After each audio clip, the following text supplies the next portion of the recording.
அப்பாடா, ஒரு கஸ்டமர் வந்துட்டாங்க. கண்டிப்பாக இன்றைக்கி நிறைய எண்ணெய் நம்ம அவங்க கொடுத்து எப்படியாவது பணத்தை வாங்கிடணும்.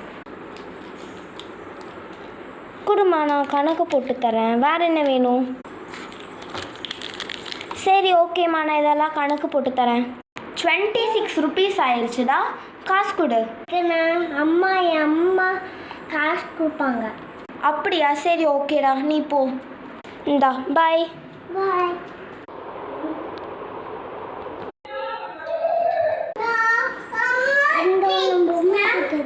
நேத்தோட 26 ருபீஸ் எடுத்துட்டு வந்துட்டியாடா? நாளைக்கு அம்மா தந்துவாங்க. அப்படியா? சரி ஓகே, இந்தாடா. நீங்கள் தான் நம்ம அவிஷோட அம்மா? ஆமாங்க. 126 ருபீஸ் தாங்க. எதுக்கு? எதுக்கு அவங்க பொண்ணு வாங்கியிருக்காளோ அதுக்கு தாங்க. அவளா? நான் பார்த்துக்கிறேன். அப்போ என்